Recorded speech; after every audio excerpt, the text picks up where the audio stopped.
Alright, this is the 2010 Toyota Camry LE. This car has been going very well this year. We've had no mechanical problems, nothing like that. Just changed the oil.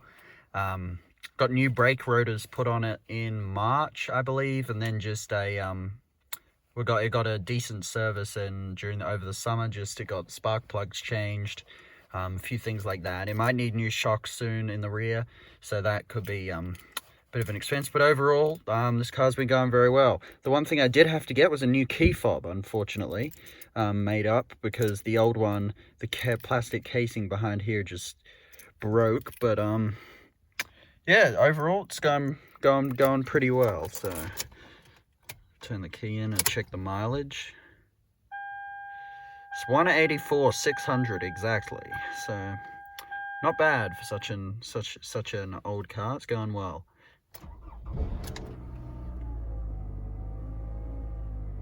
Starts right up every single time.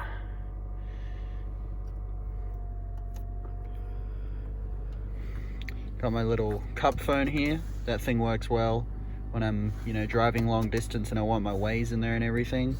And then 6-speed automatic transmission. That's gone very well. I mean, it's basic, that's all you need, so it's been going well. Seats, everything's still in pretty good condition for the age of the car, so no complaints at all. I'm keeping this one around definitely over the next year, so unless anything goes wrong. The only slight issue it does have, the last service, the Toyota technician told me that it is starting to get a rear main seal leak, and it's starting to leak just a small amount of oil at the moment. I change it every 5,000 miles just to be safe with this high mileage. So he said it's just a small leak back there, so I guess in a year or so's time I'll have to think about fixing that, or just trading in for a newer car. But I'll see.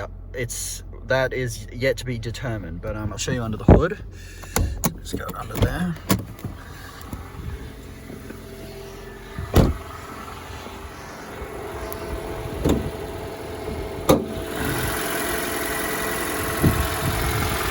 There it is, the 2.5 litre 4-cylinder. Still going very well. No mechanical problems. Runs like a clock. Great motor.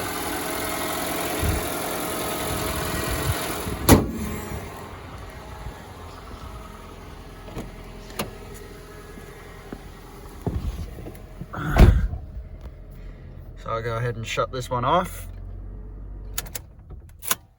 And there we are. There's the new key that I had to get placed on it. But next we will go and have a look at the Toyota Avalon.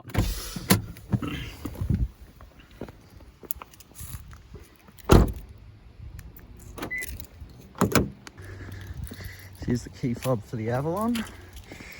2006 Toyota Avalon Limited. Still got the smart key access. You can either press that and that'll unlock everything, or alternatively, on all 4 doors, just put your hand behind it and it will automatically unlock. There's the inside. Obviously the wear on the steering wheel, that's been around forever, but apart from that, the rest of the wear and tear, also the tints on the front 2 windows are starting to rip, but I can't really be bothered to get them fixed, to be honest. But the interior is still going pretty good for such an old car. Now unfortunately this car has had some major issues this year, which is surprising. What happened was over the summer I was driving this on the interstate. I was coming back from dinner in Uptown Charlotte with some work colleagues, and all of a sudden what happened was the drive belt snapped. And because this car doesn't get driven very much, it just was sitting in the garage, and obviously I heard a bit of a belt squeal, but I didn't think much of it until they got it fixed. I was going to get it fixed at the next service, but yeah, I guess with it sitting there for so long, it just prematurely kind of, wore out, not getting driven. And so I was going down the interstate, and all of a sudden, bang, it snapped. Power steering went out. Car started to overheat, so had to pull over and get that fixed up, and then get the car towed to the dealer. And then it had to obviously get a new drive belt put on it. It had to get a new what else did I have to get done on that car? On this car we had to get a new drive belt, new AC compressor, the whole AC system re-dyed, even though we'd had the AC system only replaced a year earlier, which was another, you know, $1,200 to get all that done. And then also I needed a new water pump and all of that, because it seized up the water pump by snapping the belt. So yeah, that was the problem with this car. So that was a couple thousand that had to get put into this over the summer. But yeah, with the current used car market, it's not worth you know, buying a new car and giving this one up yet. So yeah, hopefully in the future no more problems. But this car most likely will be going with my brother off to college next summer. So he'll be moving out, going to college himself, my younger brother. So this car will most likely, you know, go down to him for those ranks, and my father will buy a new car as our second car for the family back home. So we're yet to know what that will be. We thought about buying an IS 500. We seriously nearly had an order down on that, but unfortunately with the gas prices and everything, I'm not so sure about that. But we've got a couple of options. But within the next year, there will most likely be a new car. So we'll wait and see. But for now, this is still doing the secondary car duties. So obviously it's a push button start for 2006. There it goes, roars to life. No problem with the engines on this one. And obviously that's got navigation on it. Now the mileage is at 147.52. So if I am right, it was at 143 last year. So it's done. So well, actually at 140, nearly 144. So it's really only done roughly about 4,000 miles in the last year. So most of the time it just sits in the garage, but every now and then it gets a good run. So apart from that, it's been going well. The rear sunshade still works on it, which is always good. The heated and cooled seats and everything. I'll show you under the hood again. This one.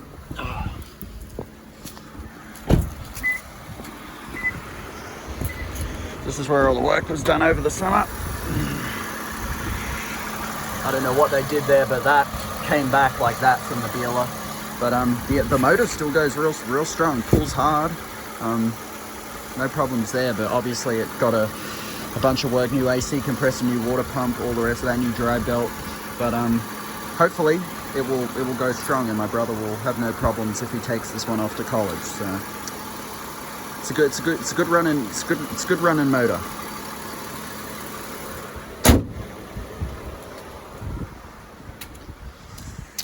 And from the back.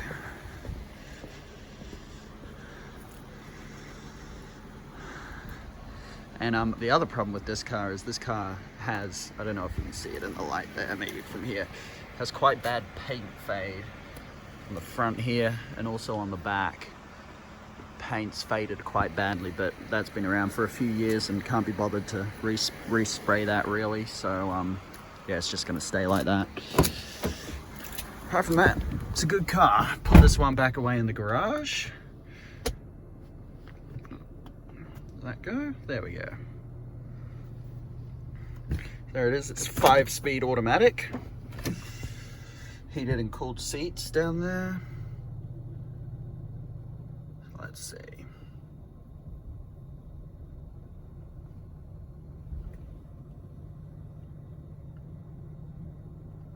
Should be good.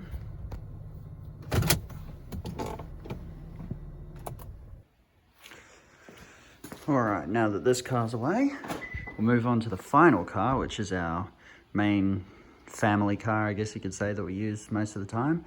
The 2020 Camry XLE 4-cylinder. It's a good little car for what we need, gets good fuel economy and everything, so we've been pretty happy with this one. This one just got washed 2 days ago, I think, so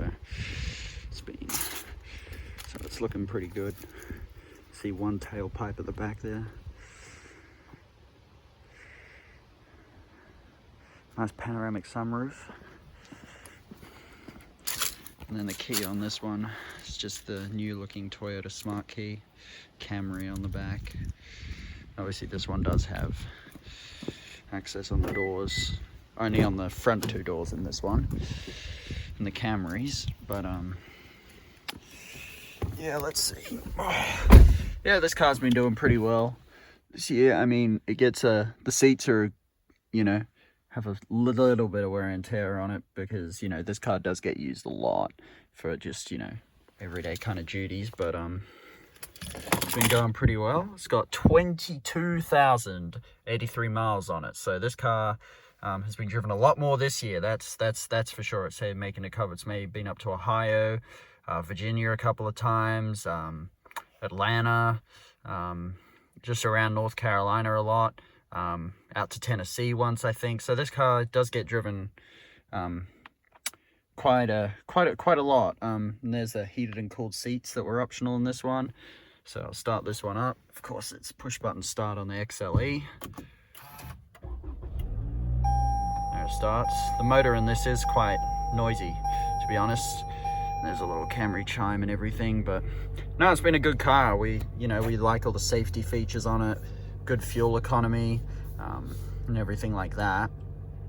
So it's been going pretty well. We like the heads-up display that you can see there, and all the rest of that. So it's been a good car for us for sure. We'll have a look under the motor on this one.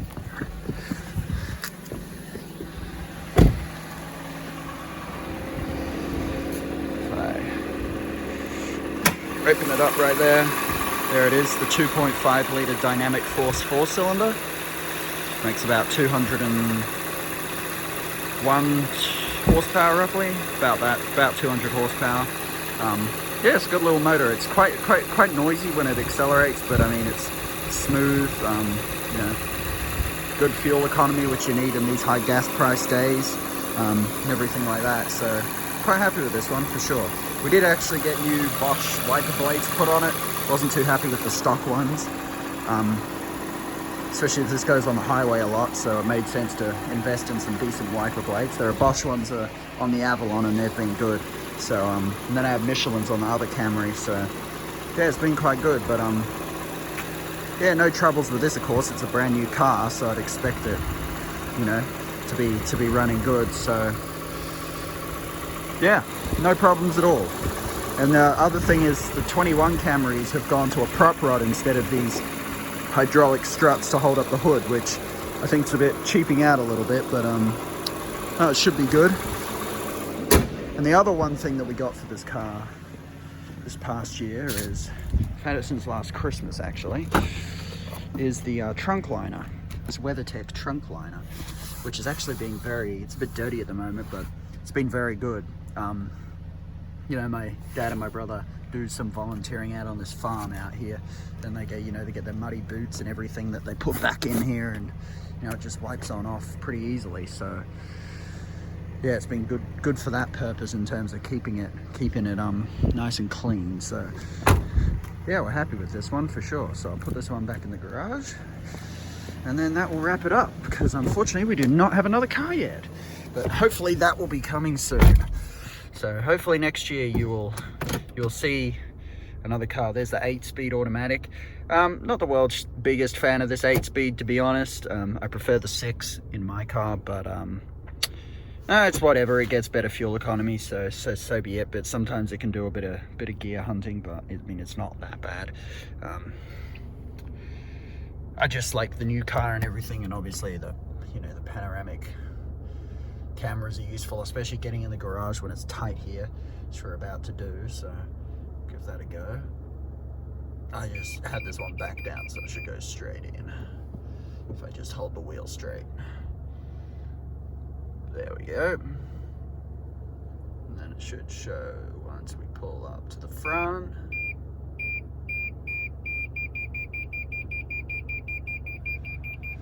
That should be about right. Alright, well, thank you for watching.